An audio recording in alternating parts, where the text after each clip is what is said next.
Okay, ચાલો બાળકો, તો હવે એના પછીનો નેક્સ્ટ ટોપિક જે છે એના વિશેની આપણે એમાં ચર્ચા કરીએ. ખૂબ અગત્યની એક અંગિકા.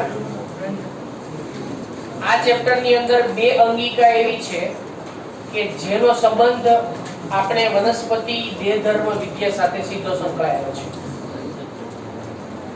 એમાંની એક કણાપ સૂત્ર વિશેની ચર્ચા આપણે ઓલરેડી કરી ચૂક્યા છીએ.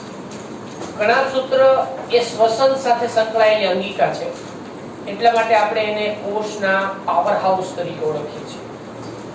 બરાબર. એવી જ રીતે આજે આપણે જે અંગિકાઓ વિશેની બીજી વાત કરશું એ પ્રકાશ સંશ્લેષણ સાથે સંકળાયેલી અંગિકાઓ છે, કે જે વનસ્પતિમાં ખોરાક બનાવવાની પ્રક્રિયા સાથે સંકળાયેલી અંગિકા છે. અને આ અંગિકાને અથવા તો આ પ્રકારના દ્રવ્યોને આપણે રંજક કણો તરીકે ઓળખીએ છીએ, રંજક દ્રવ્યો તરીકે ઓળખીએ છીએ.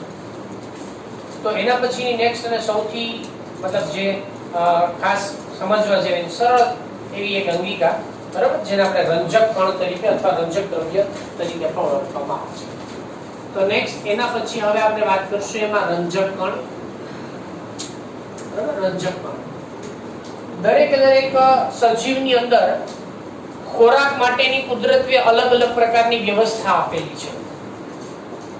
જેમાં પ્રાણીઓની અંદર આપણે વાત કરીએ તો એ અન્ય જે વનસ્પતિઓ હોય કે બીજા અન્ય પ્રાણીઓમાંથી સીધું ખોરાક મેળવી લેશે, જેમ કે આપણે પોતે.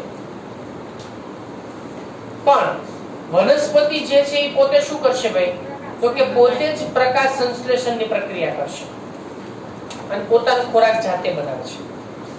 એટલા માટે આપણે એનું આખું જૂથ જુદું પાડેલું છે, બરાબર. અને જેને સ્વપજીવી વનસ્પતિ, સ્વપજીવી મતલબ કે સ્વયંપોષી, એના માટે આપણે શબ્દ શું વાપરીએ? સ્વયંપોષી. એટલે કે પોતે જ ખોરાક બનાવે છે, પોતાનો જાતે જ ખોરાક બનાવે છે. એટલે આપણે આમ ખોરાક જાતે જ બનાવીએ રસોડામાં, એ વાત જુદી છે. એ વાત નથી કરતો કે આપણે ખોરાક જાતે જ બનાવીએ છીએ, બરાબર. પણ અહીંયા વનસ્પતિ જે છે એ સ્વયંપોષી છે. એટલે કે જે પોતે પ્રકાશની મદદ વડે કાર્બન ડાયોક્સાઇડ અને પાણી, બરાબર, એ બંનેનો ઉપયોગ કરીને સરળ પ્રકારના કાર્બન મતલબ જે અમુક સંયોજનોમાંથી જટિલ પ્રકારના કાર્બોદિત પદાર્થનું નિર્માણ કરે. આના ઉપરનો આપણે એક ચેપ્ટર છે આપણે જેને કહેશું પ્રકાશ સંશ્લેષણ, બરાબર, લેસન નંબર 13, એ 11મા ધોરણની અંદર છે. તો આ જે પ્રકાશ સંશ્લેષણ જે છે એ વનસ્પતિની અંદર જે ઘટકો દ્વારા થાય, ખાસ કરીને એમાં કોનો સમાવેશ થાય છે? મુખ્યત્વે બધા જ રંજક કણનો સમાવેશ. તો વનસ્પતિની અંદર અલગ અલગ પ્રકારના જે કોઈ પણ રંજક દ્રવ્યો કે રંજક કણો જે છે એ આપણને વનસ્પતિ અને અમુક પ્રાણીઓની અંદર, હા, નિમ્ન કક્ષાના પ્રાણી, તમે સાંભળ્યું કે પ્રાણી પોતે જાતે ખોરાક બનાવે છે? એનો નહીં. પ્રાણી કોના ઉપર આધાર રાખે ખોરાક માટે? બીજા ઉપર, કાં તો વનસ્પતિ ઉપર. જો એ શાકાહારી હોય તો, તૃણાહારી હોય તો, માંસાહારી હોય તો બીજા પ્રાણીઓનો સીધો શિકાર કરશે કે નહીં? બરાબર, એનો ખોરાક તરીકે ઉપયોગ કરશે. તો અહીંયા આપણે જે વાત કરીએ છીએ કે ભાઈ વનસ્પતિ અને કેટલાક નિમ્ન કક્ષા, કેટલાકને હું મર્યાદિત વાત કરું છું કે અમુક નિમ્ન કક્ષાના પ્રાણી જેમ કે યુગ્લિના, યુગ્લિનોઇડ્સ કહેવાય. યુગ્લિના આપણે ચેપ્ટર જે છે સેકન્ડ બીજું ચેપ્ટરની અંદર તમે વાત એમાં ડિટેલમાં ચર્ચા કરશો કે યુગ્લિનોઇડ્સ એવું સજીવ છે, એનો સમાવેશ પ્રાણીમાં થાય વાસ્તવિક રીતે, કેમ કે એની અંદર કોષ દિવાલ હોતી નથી, પણ એમાં રંજક દ્રવ્યો આવેલા હોય. એટલે યુગ્લિના એવી છે, એવું મતલબ પ્રાણી સમુદાય છે અથવા પ્રાણી સજીવ છે કે જો તમે એને પ્રકાશ આપશો ને તો એ પ્રકાશ સંશ્લેષણ કરે, પણ જો એને તમે પ્રકાશ ન આપો તો એ પોષણ પ્રાણીઓની જેમ મેળવશે. બંને વિશિષ્ટતા છે. એટલે આમ જોઈએ તો સામાન્ય રીતે રંજક કણ એ મોટાભાગની વનસ્પતિમાં તો હોવાના જ છે, પણ આવા યુગ્લિનોઇડ્સ જેવા કેટલાક જે પ્રાણીઓ છે એની અંદર આપણને કેટલીક વિશિષ્ટતા એની અંદર પણ જોવા મળી છે. તો એના વિશેનો આપણે સેન્ટેન્સ લખીએ કે રંજક કણ એ બધા જ વનસ્પતિ કોષ, બરાબર, અને યુગ્લિના જેવા પ્રાણી કોષમાં જોવા મળે છે, બરાબર. તો રંજક કણ, સૌથી પહેલું રંજક કણ બધી જ વનસ્પતિમાં, બધી જ વનસ્પતિમાં અને યુગ્લિના અથવા યુગ્લિનોઇડ્સ જેને આપણે કહીએ છીએ, બરાબર? ઇન્ડિવિડ્યુઅલ સજીવ લઈએ તો એને યુગ્લિના કહેવાય, એક સજીવ જે છે. જૂથની વાત કરીએ તો આપણે એને યુગ્લિનોઇડ્સ કહેવાય, યુગ્લિનોઇડ્સ, બરાબર? આ યુગ્લિના છે. અને યુગ્લિના જેવા પ્રાણીઓમાં જોવા મળે છે. ચાલો, તો આ વાત ફરી થઈ કે રંજક દ્રવ્ય જે અથવા રંજક કણ જેને આપણે કહીએ છીએ એ આ બધાની અંદર આપણે સામાન્ય રીતે બંનેમાં જોવા મળતા હોય છે. હવે વનસ્પતિ એ જુદા જુદા સ્વરૂપે પોતાની અંદર રંજક દ્રવ્યો જે છે મુખ્યત્વે એનો સંગ્રહ કરતી હોય અથવા તો એમાં આવેલા હોય છે. અને આ રંજક કણ જેને આપણે કહીએ છીએ એ રંજક કણ જેના મુખ્ય 3 પ્રકાર છે. વનસ્પતિમાં 3 પ્રકારના રંજક કણો જે છે એ આવેલા હોય છે. તો આ કયા કયા રંજક કણ છે તો એના વિશે વાત કરીએ. બરાબર? વનસ્પતિમાં મુખ્યત્વે 3 પ્રકારના રંજક કણ આવેલા છે. રંજક કણ આવેલા છે. હવે આ કયા કયા છે તો સૌથી પહેલું જેને કહેશું રંગકણ. રંગકણ યાદ રાખજો, એને આપણે કહેશું ક્રોમોપ્લાસ્ટ. આ અંગ્રેજી નામ થોડાક યાદ રાખતા તમારે. સેકન્ડ બીજું જે છે એ છે રંગહીન કણ અથવા રંગવિહીન કણ, જેને આપણે કહેશું લ્યુકોપ્લાસ્ટ. લ્યુકો એટલે રંગ વગરનું, ક્રોમા એટલે કલર. ક્રોમા શબ્દનો અર્થ થાય કલર. ક્રોમો એટલે કલર, રંગ કણ, બરાબર? પ્લાસ્ટ એટલે કણ, બરાબર? અને ત્રીજું જે છે એ છે હરિત કણ. અહીંયા રંજક કણના 3 પ્રકારની વાત કરીએ છીએ. હરિત કણ જેને શું કહેવાય આપણે ક્લોરોપ્લાસ્ટ. તો 3 નો બાળકો છેલ્લે પ્લાસ્ટ એટલે શું થાય? ક્લોરો એટલે હરિત, લ્યુકો એટલે રંગીન, ક્રોમો એટલે ખ્યાલ આવી ગયો? 3 પ્રકારના કણ જે સામાન્ય રીતે વનસ્પતિની અંદર આપણને રંજક કણ સ્વરૂપે આવેલા જોવા મળતા હોય છે. એટલે રંજક કણના 3 પ્રકાર છે. પહેલો રંગકણ, બીજો રંગહીન કણ, ત્રીજો હરિત કણ. 3 પ્રકાર છે. સૌથી પહેલા આપણે એની અંદર વાત કરશું. હવે ધારો કે ભાઈ રંજક દ્રવ્યો જે છે, રંજક કણોની અંદર આપણે 3 પ્રકારની જે રચના જોવા મળતી હોય છે. એમાં હરિત કણની અંદર શું હોય તો કે હરિત કણની અંદર ઘણા બધા અલગ અલગ પ્રકારના રંજક દ્રવ્યો આવેલા હોય, જેમ કે ક્લોરોફિલ. આમ સાંભળ્યું તમે? ક્લોરોફિલ A, ક્લોરોફિલ B, કેરોટીનોઇડ્સ, આવા ઘણા બધા ઘટકો એની અંદર આપણે આવેલા જોવા મળતા હોય. હું એના વિશે પછી આગળ વાત કરીશ. સૌથી પહેલા આપણે એની અંદર વાત કરશું રંગકણ વિશે. તમે જાણો છો કે દરેક વનસ્પતિની અંદર આપણને અલગ અલગ પ્રકારના રંગો જોવા મળે છે. ખાસ કરીને એના પુષ્પની અંદર, એના પર્ણની અંદર અને એના ફળની છાલ. કેરી કાચી હોય ત્યારે કેવા રંગની હોય? લીલા. પણ જેવી પાકે એટલે આનો રંગમાં જે થતા પરિવર્તનો છે એનો મુખ્ય આધાર કોનો ઉપર રહેલો છે? તો આ દરેકમાં રંગકણો આવેલા છે, જેના પરિણામે આપણને એ વનસ્પતિની અંદર અલગ અલગ પ્રકારના રંગો જોવા મળે છે. પછી ભલે લીલ હોય, લીલની અંદર પણ અલગ અલગ પ્રકારની લીલ હોય. જેમ કે આપણે કહીએ લીલી લીલ, તો એવા રંજક આપણને એની અંદર રંગકણ તરીકે સૌથી વધુ શેનું પ્રમાણ જોવા મળશે ભાઈ? ક્લોરોફિલ. પછી આપણે કહીએ પીળી લીલ. તમે દરિયા કિનારા વિસ્તારોમાં જાઓ ને એટલે ત્યાં તમને હવે અલગ અલગ પ્રકારની લીલ જોવા મળશે. કેટલીક લીલ લીલી હશે, કેટલીક લીલ બદામી હશે, કેટલીક લીલ લાલ હશે, કેટલીક લીલ પીળી પણ હશે. તમને પુષ્પની અંદર લાલ રંગ પણ જોવા મળશે, તમને પુષ્પમાં પીળો રંગ પણ જોવા મળશે, તમને પુષ્પની અંદર લીલો હોય ભાઈ અમુક પુષ્પ હોય પણ આછા લીલા રંગના હોય, સાવ લીલા રંગના ન હોય, લીલા રંગના પર્ણની રચના. પર્ણમાં પણ તમને કલર જોવા મળશે. તમે કુમળા આંબાના પર્ણો જોયા છે? જોજો એ બદામી રંગના છે. કુમળા વડ અને પીપળાના પર્ણો જોયા છે? જોજો એ બદામી રંગના છે. પણ જેમ જેમ એ પરિપક્વ થતા જાય એમ એનો રંગ કેવો થઈ જાય? તો આ જે રંગો છે એ રંગોનો મુખ્ય આધાર કોના ઉપર રહેલો છે? રંગકણ ઉપર રહેલો છે. તો રંગકણ જે છે બરાબર, એની અંદર ખાસ કરીને ચરબી દ્રાવ્ય કેરોટીનોઇડ્સ યુક્ત ઘણા બધા રંજક દ્રવ્યો જે છે રંગકણની હું વાત કરું છું. રંગકણ પહેલા હું આપણે એના વિશે ચર્ચા કરી લઈએ. બરાબર, રંગકણની અંદર ઘણા બધા એમાંના આપણને ચરબી દ્રાવ્ય એટલે કે ચરબીમાં દ્રાવ્ય હોય એવા ઘણા એવા ઘટકો કે જે કેરોટીનોઇડ્સ યુક્ત જોવા મળતા હોય છે. કેરોટીનોઇડ્સ બરાબર, કેરોટીનોઇડ્સ યુક્ત. કેરોટીનોઇડ્સ એક મેટાબોલાઇટ સબસ્ટન્સ છે, ચયાપચય ઘટક છે કેરોટીનોઇડ્સ. બરાબર, તો એ ચરબી દ્રાવ્ય કેરોટીનોઇડ્સ યુક્ત ઘટકો જેવા કે હવે જો જેના કારણે એનો રંગ હોય એવા ઘટકો, બરાબર, જેવા કે એમાં કેરોટીન્સ, ઝેન્થોફિલ, આ બધા ઘટકોના નામ છે જેના પરિણામે એનો રંગ હોય. બરાબર, જેના પરિણામે એનો રંગ આપણને જોવા મળતો હોય છે. તમે ગાજરની અંદર કેવો રંગ જોવા મળે છે? થોડોક લાલાશ પડતા કથ્થાઈ રંગનો લાગે ને, ઈ કોના કારણે હોય?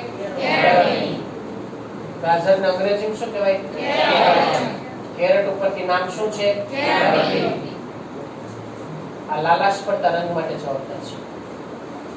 ઝેન્થોફિલ આ છે ને પીળા રંગ માટે જવાબદાર છે. આ પીળો રંગ આપે છે. આ આપણને લાલાશ પડતો, થોડો ઘણો લાલાશ પડતો બદામી રંગ આપે છે. બરાબર, એટલે આની અંદર આ કેરોટીન એ પ્રોટીન છે. બરાબર, પણ અહીંયા જેને આપણે ચર્ચા કરીએ છીએ એની અંદર ખાસ કરીને કેરોટીન, ઝેન્થોફિલ આવા અલગ અલગ પ્રકારના જે રંજક દ્રવ્યો આપણને એની અંદર આવેલા જોવા મળે છે. આ સિવાય ફાઇકોસાઇનિન નામ સાંભળ્યું તમે? ફાઇકોસાઇનિન, ફાઇકોઈડી3, ફાઇકોસાઇનિન, આ બધા રંજક દ્રવ્ય એવા હોય કે જે આપણને એની અંદર થોડા કહેવાય ને ભાઈ કે વાદળી જેવા જે રંગો છે એના માટે જવાબદાર કહી શકાય. નીલહરિત માટે જવાબદાર કહી શકાય. તો આ બધા રંગ માટે જવાબદાર નામ છે. એની અંદરના રંગકણોના નામ છે. એમાં કેરોટીન જે કેવા રંગ માટે જવાબદાર છે? ઝેન્થોફિલ કેના માટે? આવા બધા રંગકો એમાં છે જેના કારણે હવે તમે વિચારો પુષ્પમાં પીળો રંગ કોને આભારી છે? કેરીનો પીળો રંગ કોને આભારી છે? બરાબર, સેમ વસ્તુ બધામાં. જેમ આ બધા રંગ છે એ રંગ જેને આભારી છે એવા દ્રવ્યો, રંગ જેને આભારી છે એવા દ્રવ્યો કયા કણ કહેવાય?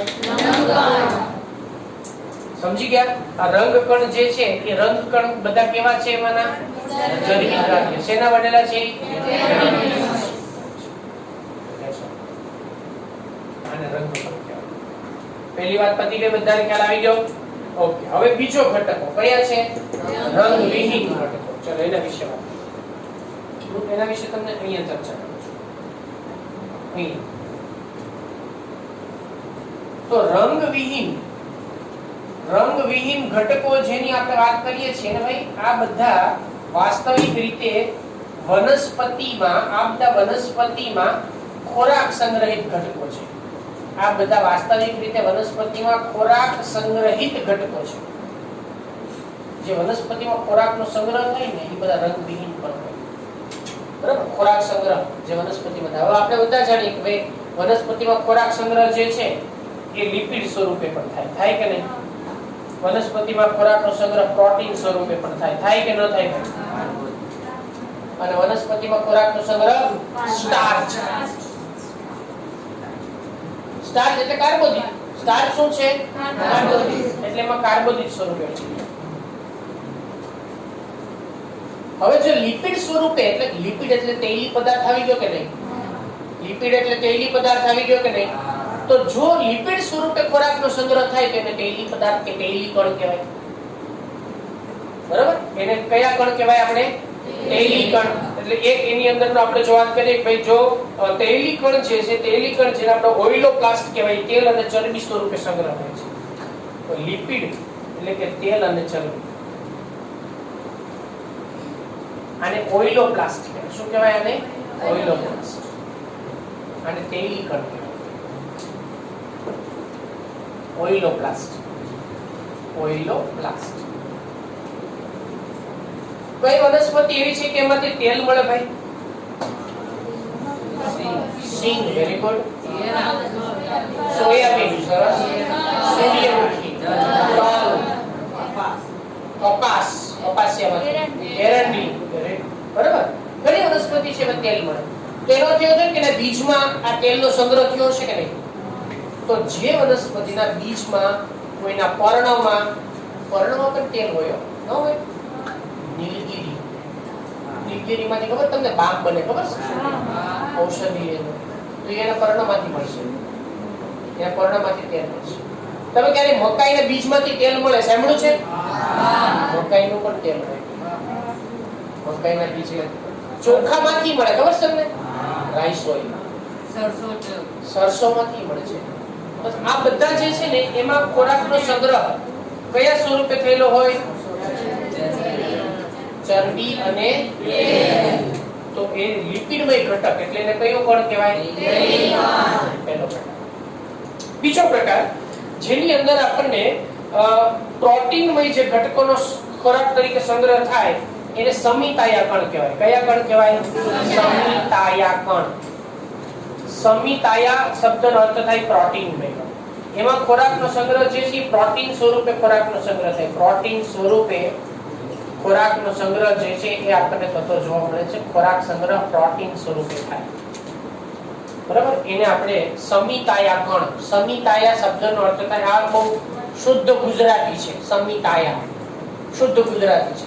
એને આપણે અંગ્રેજી શબ્દ શું પ્રયોગ કરી શકાય? પ્રોટીન. પ્રોટીન વાસ્તવિક રીતે અંગ્રેજી શબ્દ છે. જેમ આપણે કેમ કે તેલ ગુજરાતી શબ્દ છે, પણ ઓઇલ કે લિપિડ કયો તો કયો શબ્દ થાય? અંગ્રેજી શબ્દ.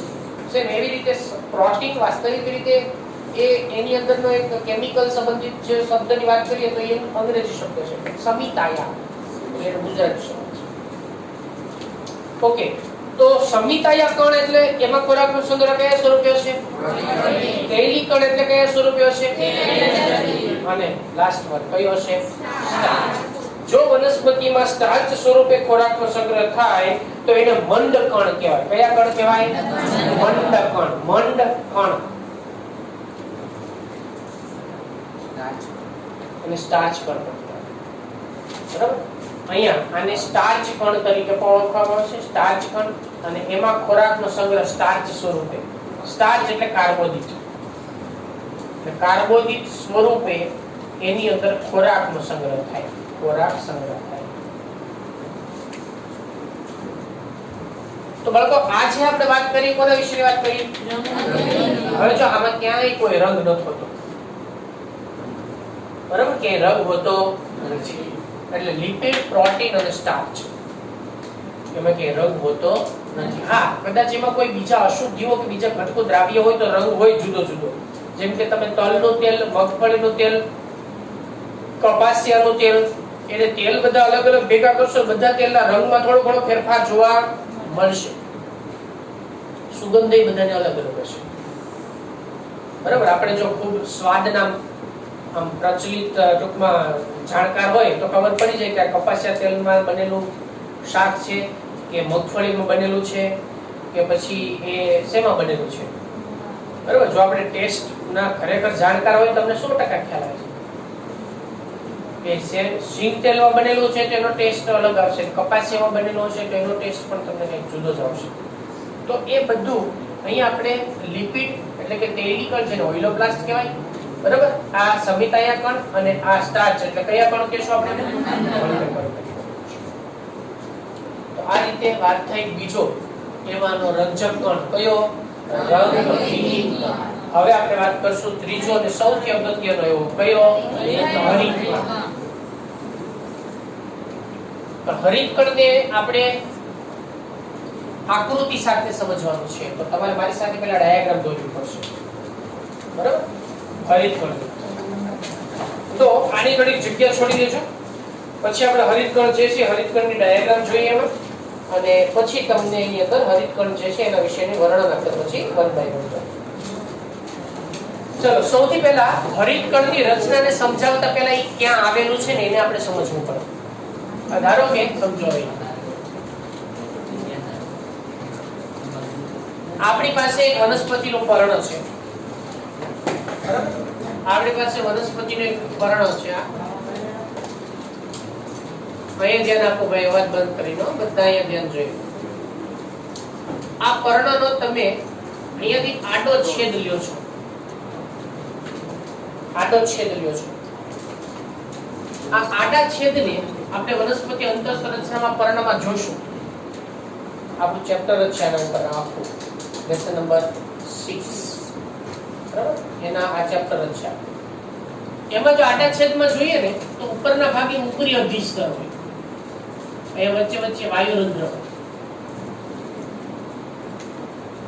વાયુરંધ્ર છે, આ ઉપરી અધિસ્તર છે. તમે આગળના ધોરણમાં જો કંઈક ભણ્યા હોય, શીખ્યા હોય તો તમને આઈડિયા હશે. પણ આ 11 માં આપણે છે આ એનું અધઃ અધિસ્તર કહેવાય, એટલે કે નીચેનું અધિસ્તર છે. અહીંયા વાયુરંધ્રની સંખ્યા સામાન્ય રીતે ઉપર કરતા વધારે હોય, નીચેના અધિસ્તર. આ જે અધિસ્તર છે પર્ણની અંદર વાત કરું છું, આડા છેદમાં, આને કહેવાય અધઃ અધિસ્તર. અધઃ અધિસ્તર. આ જે છે એ છે ઉપરી અધિસ્તર. ઉપરી અધિસ્તર. અને એના વચ્ચે અહીંયા વાહિપુલ આવેલું હોય. વાહિપુલ એટલે જલવાહક અને અનવાહક પેશીની બનેલી રચના, એ અહીંયા આવેલી હોય. એને આપણે આ વાહિપુલને બતાવી દઈએ. આ વાહિપુલ છે, બરાબર? એમાં જલવાહક પેશી અને અનવાહક પેશીની બનેલી રચના જોવા મળે છે. અને એની ફરતે મધ્યપર્ણ પેશી આવેલી છે. કઈ પેશી? મધ્યપર્ણ પેશી. એમાં દ્વિદળી પર્ણ હોય તો ઉપરના ભાગે લંબોતક પેશી હોય.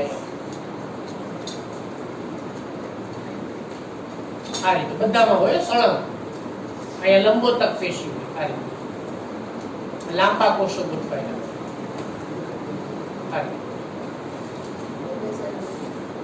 અને નીચેના તરફ એટલે કે અધઃ અધિસ્તર તરફ શિથિલોતક પેશી ગોઠવાયેલી હોય. લાગે છૂટા છવાયા કોષો અંડાકાર ગોળાકાર પ્રકારના, ઉપરના ભાગે ગાઢ રીતે ગોઠવાયેલા ગીચોગીચ કોષો, લાંબા એટલે લંબોતક કહેવાય.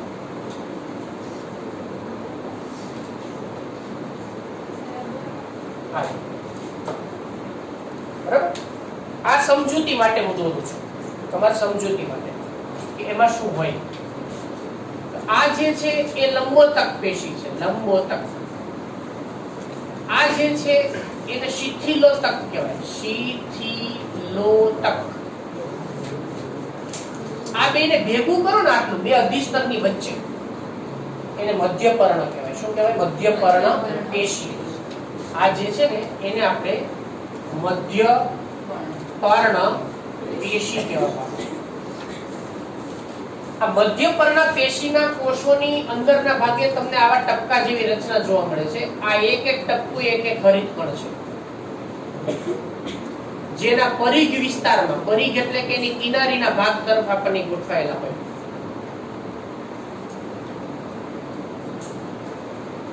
બાકી બધામાં હોય એવું તમે સમજી ગયા હશો હવે, બરાબર છે? હું એમાંથી એક કોષમાંથી આ એક કોષ એને અહીંયા દર્શાવું છું મોટો કરી. એક કોષને આપણે મોટો કરીને સમજીએ. આ એક કોષ છે. આ કોષ કઈ પેશીનો કોષ છે બાળકો? આ બાજુ ધ્યાન આપો. કઈ પેશીનો કોષ છે? અને એના પરિઘ વિસ્તારમાં, પરિઘ એટલે સમજી ગયા? કેન્દ્રથી દૂર એટલે શું થયો? પરિઘ એટલે કિનારી તરફ. ત્યાં આપણને આવા પરિઘ વિસ્તારમાં ઘણી બધી સંખ્યામાં આવેલા નાના નાના આવા ટપકા જેવી રચના જોવા મળે છે, ઘેરા થોડાક લીલાશ પડતા રંગના, અને આ જે છે એને હરિતકણ કહેવાય.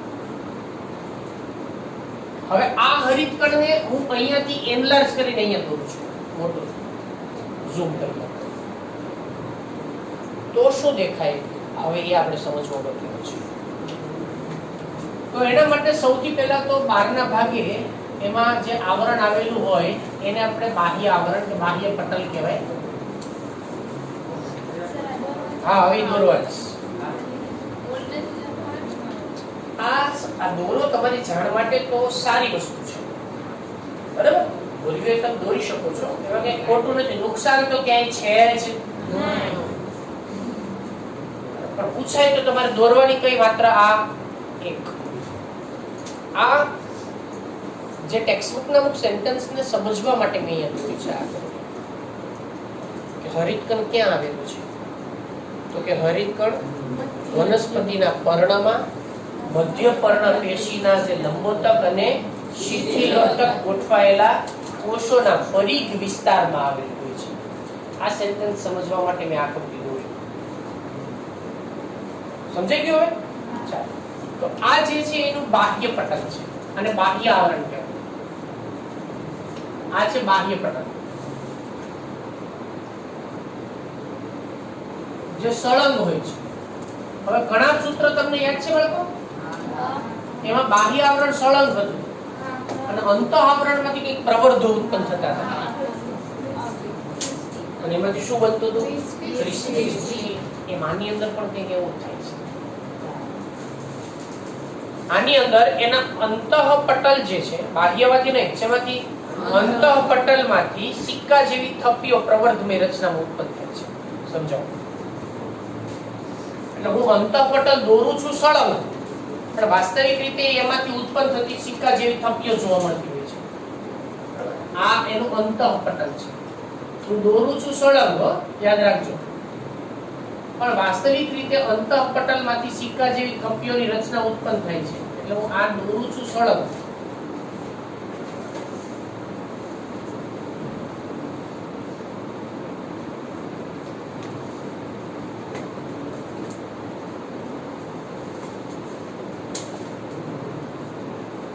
અંતઃપટલ છે. આમાંથી આ રીતે એમાં સિક્કાની બનેલી થપ્પીઓ જેવી રચના ઉત્પન્ન થાય.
જેમ આપણે હરિતકણમાં જોયું હતું એમ આની અંદર પણ અહીંયા આધારક હોય, આને આધારક જ કહેવાય. હરિતકણની કણાક સૂત્રમાં, સોરી, આપણે જેમ કણાક સૂત્રમાં જોયું હતું કે વચ્ચેનો ભાગ જે છે એને આધારક કહેવાય, એમ આની અંદર પણ આને આધારક, સ્ટ્રોમા આપણે શબ્દ પ્રયોગ કર્યો યાદ છે ને? આને સ્ટ્રોમા કહેવાય. આ આધારક છે જેનું નામ છે સ્ટ્રોમા. આધારક છે. એમાં પણ રિબોસોમ્સ આવેલા હોય, એમાં પણ એનું પોતાનું ડીએનએ હોય, સર્ક્યુલર ડીએનએ, ગોળાકાર ડીએનએ, એમાં પોતાનું એનું પણ હોય. બરાબર.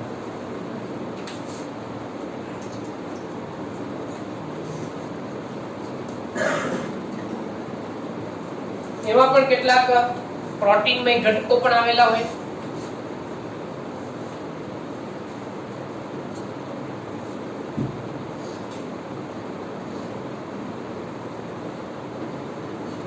નામ નિર્દેશન જો જોઈએ આપણે એનું, તો સૌથી પહેલા બાહ્ય આવરણ, બાહ્ય પટલ,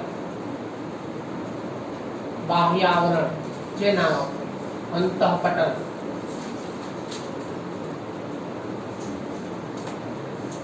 ડીએનએ, આ વચ્ચેનો ભાગને આધારક કહેવાય. આપણે આને આધારક કહેવાય, આધારક સ્ટ્રોમા,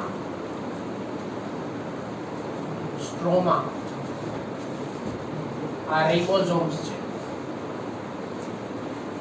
રિબોસોમ્સ જે 70S પ્રકારના હોય. હવે આ સિક્કાની થપ્પી આખી, આ આખી જે સિક્કાની થપ્પી છે ને, એને ગ્રેનમ કહેવાય. શું કહેવાય એને? ગ્રેનમ. અને એ ગ્રેનમ નો એક સિક્કો, થપ્પીમાંનો એક જ સિક્કો, આ એક ભાગ, આને થાઇલેકોઇડ કહેવાય. શું કહેવાય એને? થાઇલેકોઇડ.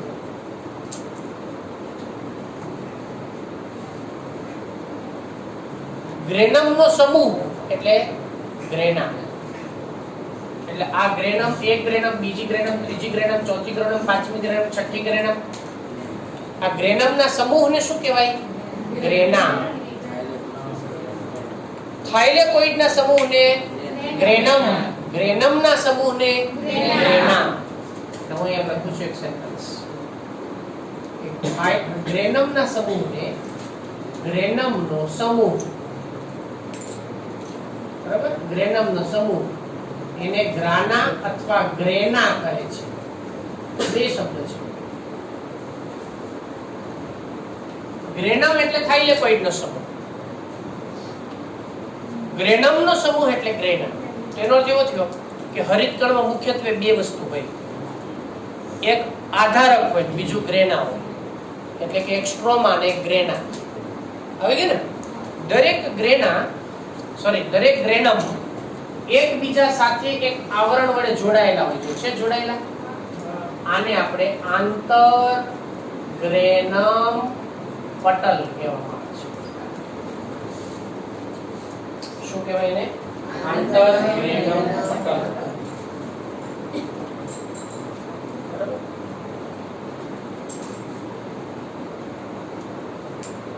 તો અહીંયા જે રચના આપણે સમજ્યા છે, આકૃતિ જે દોરી છે, એ ત્રીજો ઘટક હરિતકણ, એના વિશે. તો સૌથી પહેલા હરિતકણ જે છે એનું સ્થાન ક્યાં છે એ મેં તમને કીધું. સ્થાન ક્યાં આવેલું છે ભાઈ? પર્ણમાં. પર્ણમાં મધ્ય પર્ણ પેશીના પરિઘ વિસ્તારમાં, પેશીના કોષોના પરિઘ વિસ્તાર. ચાલો, પરિઘ વિસ્તાર. હવે બીજું, એનો આકાર.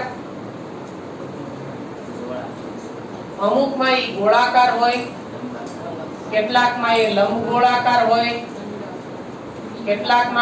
કેટલાકની અંદર એ બિંબાકારનું હોય, કેટલાકની અંદર એ ચપટા પણ હોય, પટ્ટીમય. બરાબર. અને કેટલાકમાં એ ચપટી પટ્ટીમય પણ હોય.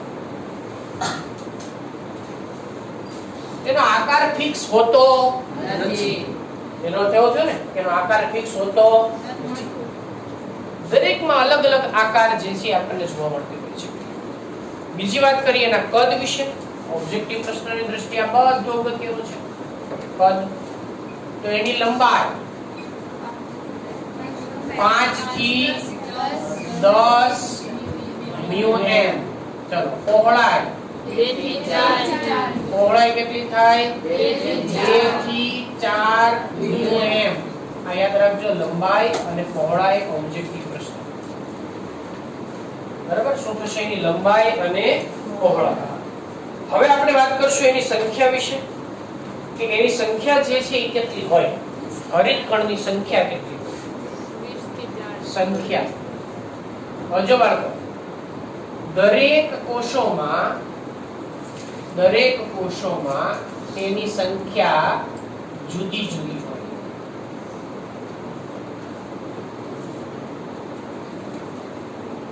દરેકમાં જુદી જુદી. હવે જો હું વાત કરું ક્લેમિડોમોનાસ, તમે નામ સાંભળ્યું ક્લેમિડોમોનાસ? ક્લેમિડોમોનાસ બાળકો, આ ક્લેમિડોમોનાસ છે ને એક કોષીય લીલ છે. શું છે આ? એક કોષીય લીલ. એમાં હરિતકણની સંખ્યા એક જ હોય. ક્લેમિડોમોનાસ એ શું છે? લીલ છે. મેં શું કીધું? દરેક કોષોમાં સંખ્યા કેવી હોય? ક્લેમિડોમોનાસમાં સંખ્યા કેટલી? 1. તો ક્લેમિડોમોનાસમાં, લીલ ક્લેમિડોમોનાસમાં એની સંખ્યા 1 હોય. પણ હવે જો આપણે મધ્યપર્ણ પેશીની વાત કરીએ તો મધ્યપર્ણ પેશીમાં કેટલા હોય? 20 થી 40. હવે જો આ ટપકાની સંખ્યા જે કહું છું એની વાત કરું છું. આપણે ટપકા દર્શાવે છે ને જે, એની સંખ્યા કેટલી હોઈ શકે? 40. જેટલી સંખ્યામાં હોય, જેટલી સંખ્યામાં.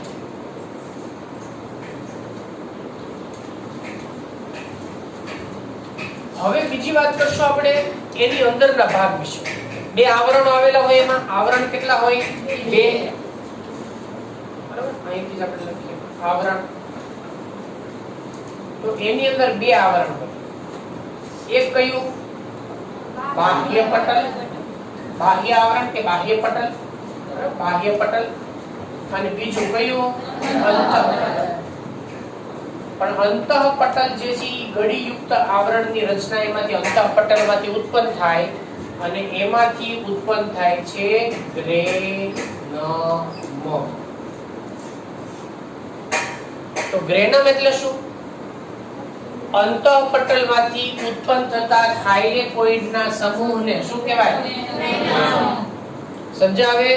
અંતઃપટલમાં જોવા મળતી સિક્કા જેવી થપ્પીમય રચનાને શું કહેવાય?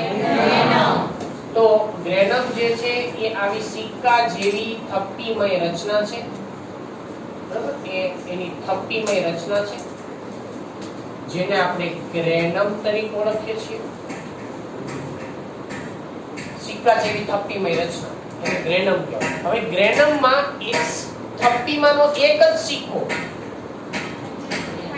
થાઇલેકોઇડ. શું કહેવાય એને? થાઇલેકોઇડ. તો આપણે એવું કહી શકાય કે સિક્કા જેવી થપ્પીમય રચના, બરાબર, રચના જેના એક સિક્કાને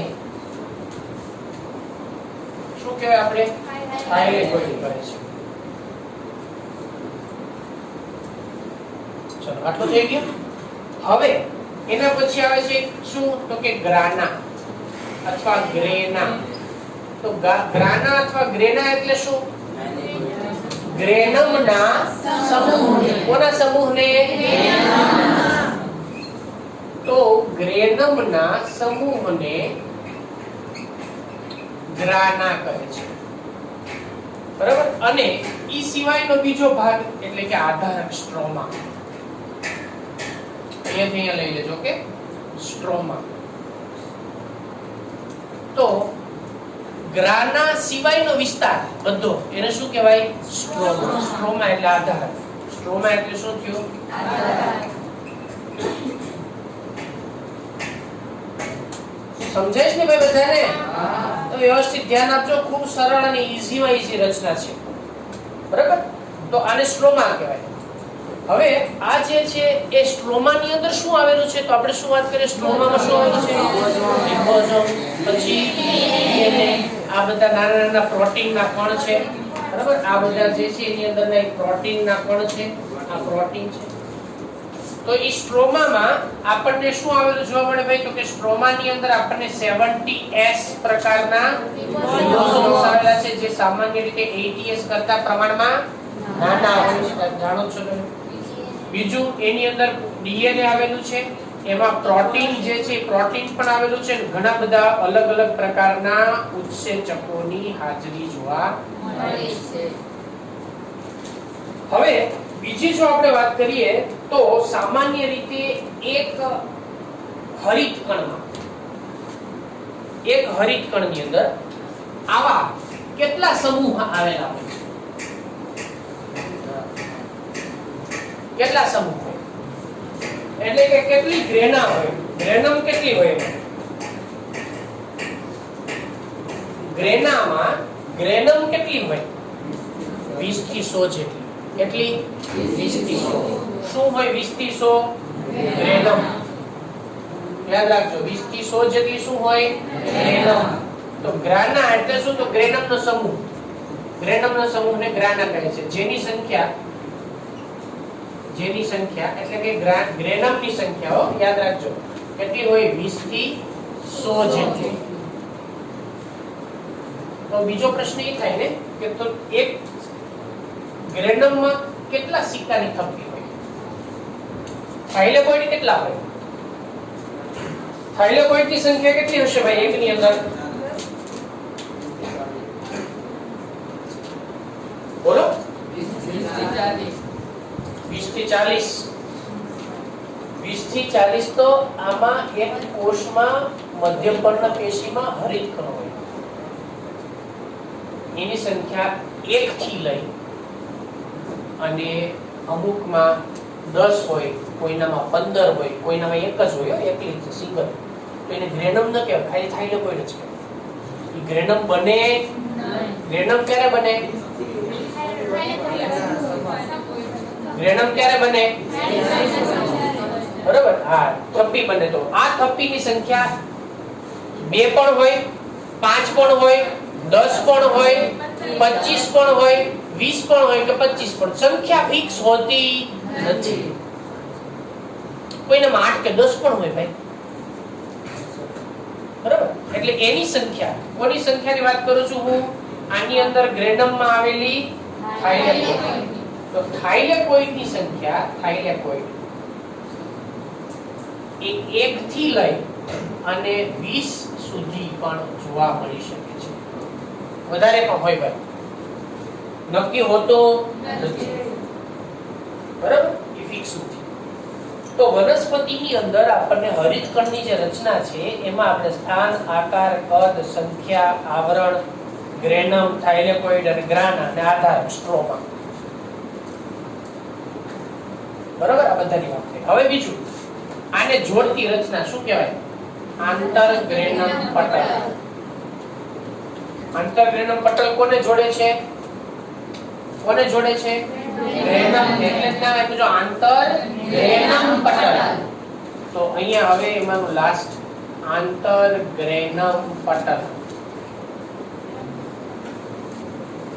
તો આધારકમાં આવેલ સમજો આધારકમાં આવેલ ગ્રેનમ એકબીજા સાથે કોના વડે જોડાયેલો હોય છે આંતરગ્રેનમ પટલ બરાબર એની સાથે એના વડે જોડાયેલો હોય છે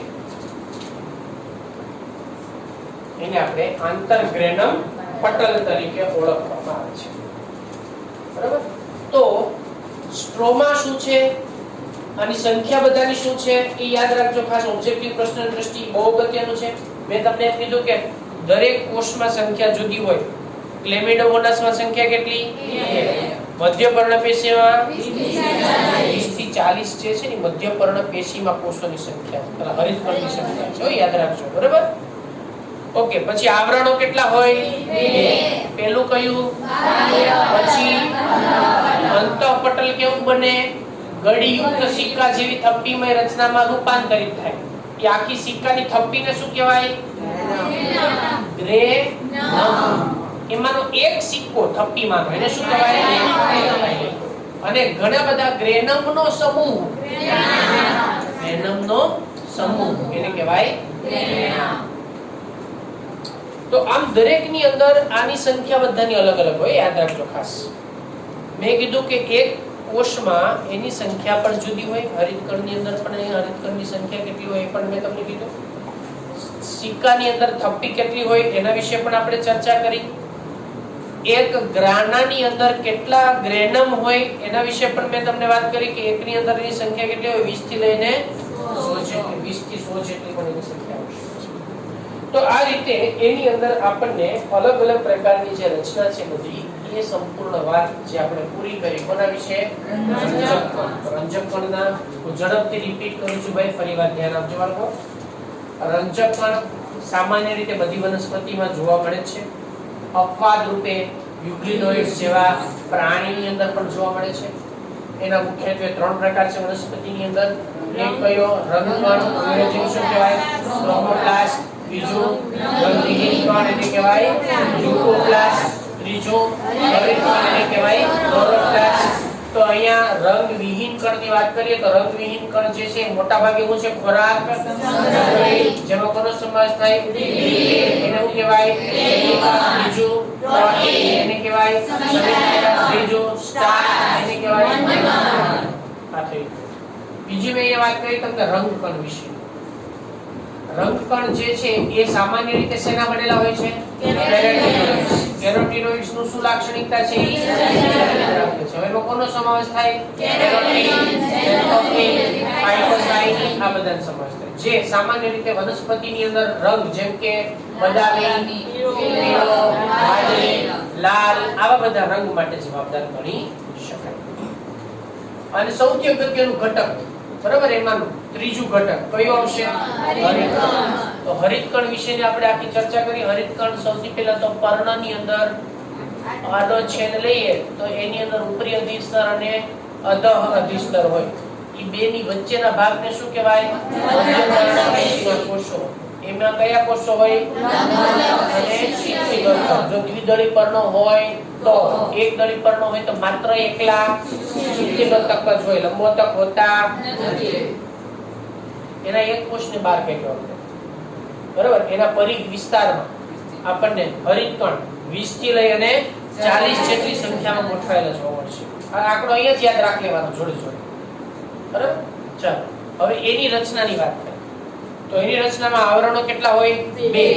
એક બાહ્ય આવરણ, બીજું અંતઃ આવરણ. અંતઃ આવરણ કેવું બને? પ્રવર્ધમય રચના યુક્ત બને. અને એમાંથી શેનું નિર્માણ થાય? ગ્રેનમ. ગ્રેનમ જે છે કોનો સમૂહ છે? ગ્રેનમ કોનો સમૂહ છે? અને દરેક ગ્રેનમ એકબીજા સાથે કોના વડે જોડાયેલી છે? ગ્રેનમના સમૂહને શું કહેવાય? બાકીના જે ભાગ છે એની વચ્ચેનો એને શું કહેવાય? એટલે કે તો હરિતકણ મુખ્ય 2 ભાગનું બનેલું છે. એક કોણ? સ્ટ્રોમા. બીજું કોણ? ગ્રેના. સમજી ગયા? મુખ્ય કેટલા ભાગ છે? 2. ચાલો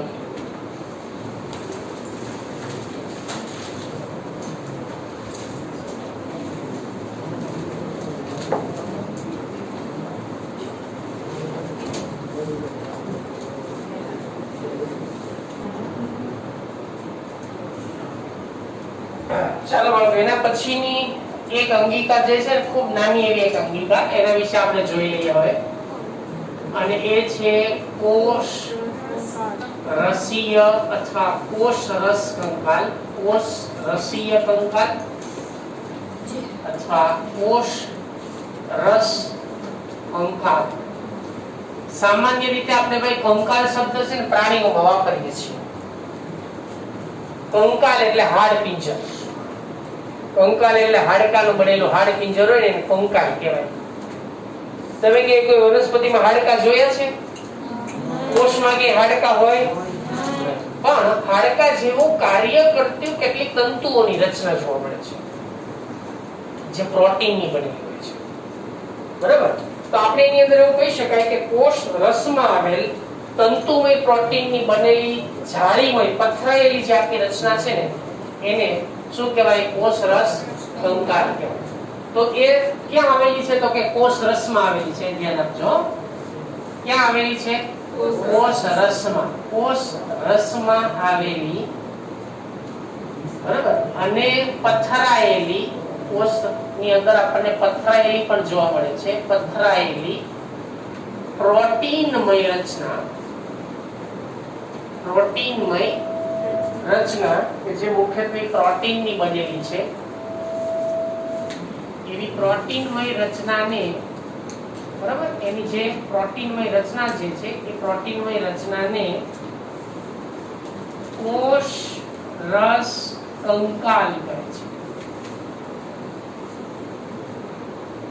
હવે આ પ્રોટીનમય રચના છે એ શેની બનેલી હોય છે?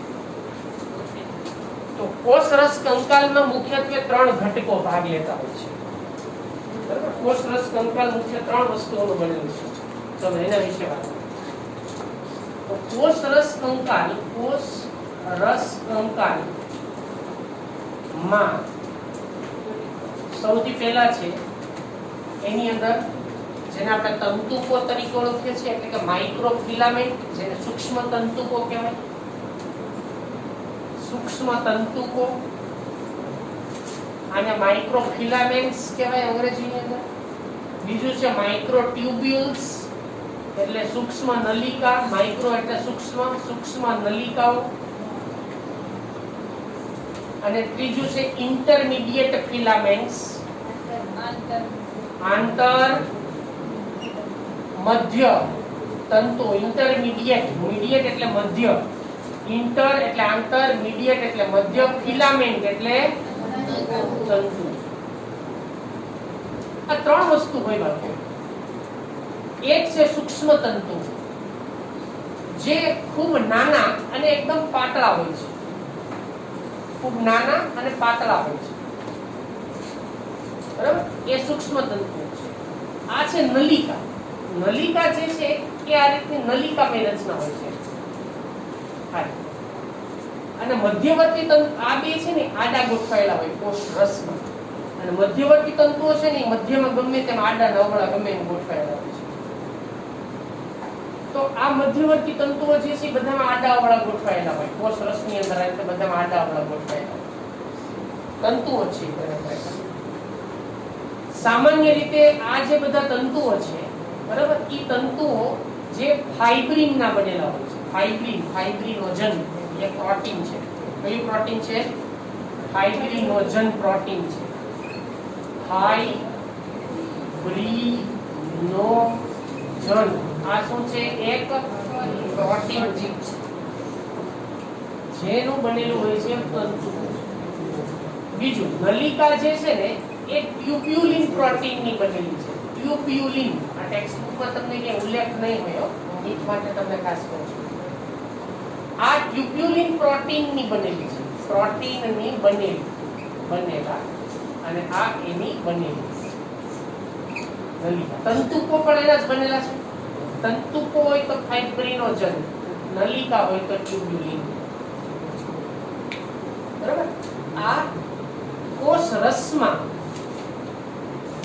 ગોઠવાયેલા હોય બધે જ. અહીંયા કીધું પથરાયેલા હોય, ફેલાયેલા હોય, બધે ફેલાયેલા હોય, પથરાયેલા હોય કોષ રસમાં. તો હવે કંકાલ શબ્દ આવ્યો તો હવે એનું કાર્ય જે છે આપણા શરીરમાં જેમ આપણા હાડકા કામ કરે છે એવી જ રીતે આ કોષ રસ તંતુકો જે છે એનું પણ કાર્ય એ જ પ્રકારનું કંઈક થશે. તો હવે એના કાર્ય વિશેની વાત. કાર્ય તો સૌથી પહેલા તો આનું કાર્ય છે એ કોષોનો આકાર જાળવી રાખે છે. બીજું અંગિકાઓ, ઘણી બધી અંગિકાઓ છે, અંગિકાઓને આધાર પૂરો પાડે છે.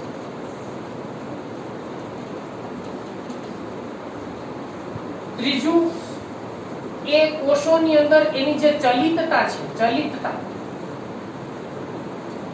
એ જાળવી રાખે છે. એટલે કે કોષની અંદર આ બધું જે જીવરસનું પરિભ્રમણ થતું હોય, અંગિકા એકથી બીજી જગ્યાએ મૂવમેન્ટ પામતી હોય, એ બધી ચલિતતા કહેવાય. એને જાળવી રાખવાનું કામ કરે છે. બરાબર. એટલે કોષોનો ખાસ કરીને આકાર જાળવે છે, અંગિકાઓને આધાર આપે છે અને ચલિતતા પણ એની જાળવે છે. એટલે આમ તો આપણું જેમ કંકાલ આપણી અંદર જેમ કામ કરે છે, આધાર આપવાનો, આપણને શરીરને ટટાર રાખવાનું, એમ કોષોનો આકાર જાળવી રાખવાનું કામ જે છે એ મુખ્યત્વેની અંદર આ કંકાલ દ્વારા થતું હોય છે. એટલા માટે એને જીવરસ એટલે કે એ કોષ રસની અંદર જે પથરાયેલા અને ફેલાયેલી નલિકામય રચના, તંતુકોમય રચના, બરાબર, જેને આપણે કોષ રસ કંકાલ તરીકે ઓળખવામાં આવે છે. તો એ રીતે કોષમાં ઘણા બધા કાર્ય સાથે સંકળાયેલું છે. આકાર જાળવી રાખે છે, એને યાંત્રિક મજબૂતાઈ પણ આપે છે કોષને. જેમ આપણે મેં કીધું હમણાં તમને કે આપણા હાડકા જેમ આપણને શું આપે છે, તો કે યાંત્રિક મજબૂતાઈ આપે છે.